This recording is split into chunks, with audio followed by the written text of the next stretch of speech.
6 қазан АЭС салуға қатысты референдум өтеді. Республикалық референдум күні ел бойынша 10.327 сайлау учаскесі ашылады. Дауыс беру нәтижелері 7-12 қазан аралығында жарияланады. Елімізде дауыс беру құқығына ие 12.176.968 адам бар. Шешім қабылдайтын шақта жастар да қалыс қалмауы тиіс. Сол себепті қазір жоғары және орта оқу орындарында түсіндіру жұмыстары жүріп жатыр. Референдумның маңыздылығы бұл біздің Қазақстан Республикасының қаншалықты демократиялық мемлекет екендігін көрсететін нақты дәлелі деп есептеймін өз басым. Жалпы референдум бұл мемлекет пен қарапайым халық арасындағы алтын көпір деп алуға болады. Себебі әрбір дауыс берген қарапайым халықтың мемлекет үшін дауысы қаншалықты маңызды екендігін көрсетеді.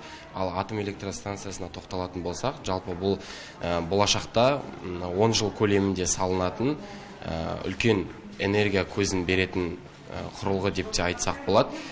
Бұның пайдасына тоқталатын болсақ, бұл басқа электростанциялардан қараған кезде көп мөлшерде энергия береді, және де бұл экологияға кері әсерін тигізбейді. Мен ойлаймын, мемлекет басшысының халықтың талқысына салуы бұл маңызды мәселе. Себебі тек жоғарыдан ғана шешіп тастамай, халықтың, көпшіліктің даусымен бұл біздің болашаққа энергия қуаты керек па, біздің экономикамызға, елімізге болашақта пайдасы бұның бар ма, әлде басқа да көзқарастар бар, соған байланысты халықтың талқысына салуы, мен ойлаймын, маңызды мәселе, бұл қолдайтын, құптайтын нәрсе деп түсінемін.